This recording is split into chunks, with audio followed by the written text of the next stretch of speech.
परिमेयकरण।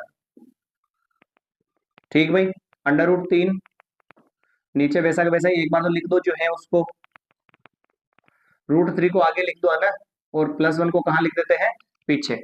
√3 को तो हमने आगे लिख दिया और +1 को कहाँ लिख दिया, पीछे लिख दिया। हर का परिमेयकरण करने पर, हर का मतलब नीचे वाली संख्या, और नीचे वाली संख्या में जो अंडर रूट में है उसी का परिमेयकरण करेंगे। तो बेटा यूं देखो कि ये 2 अंडर रूट में है क्या, नहीं है, और अगर 2 अंडर रूट में नहीं है तो इसको बाहर वैसे ही चलने दो, इसका परिमेयकरण नहीं करेंगे।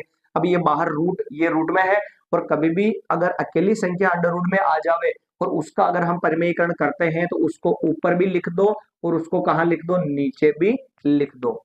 अगर अकेली संख्या है तो परिमेयकरण में उसको ऊपर भी लिखो और उसको वापस नीचे भी लिखो। तो सर जी लिख दिया। आगे बढ़ते हैं। अब ये देखो अंडर रूट में ये अकेला नहीं है, बीच में अगर प्लस आ जाता है या माइनस आ जाता है तो पूरे को उठाएंगे, पूरे को, और अगर बीच में प्लस माइनस आ जाता है तो उल्टा चिन्ह करके लिखेंगे, यानी √3 प्लस है तो -1, और नीचे भी √3 और -1। ये दो को क्यों नहीं लिया, क्योंकि ये गुणा में था, जबकि इसको क्यों लिया, क्योंकि ये किस में था, प्लस में था, इसलिए तो प्लस था, इसलिए दोनों जगह माइनस, और माइनस होता तो दोनों जगह क्या आ जाता, प्लस आ जाता। चलिए आगे बात करें।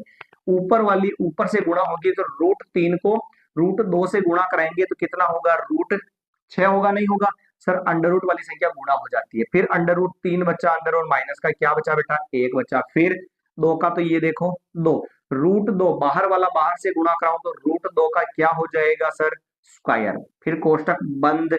ये देखो पहली पहली सेम, दूसरी दूसरी सेम, पर इसके चिन्ह क्या है बेटा, उल्टे उल्टे। तो ये सरस्मिका बनी कि नहीं बनी, यहाँ पे देखो आप, a +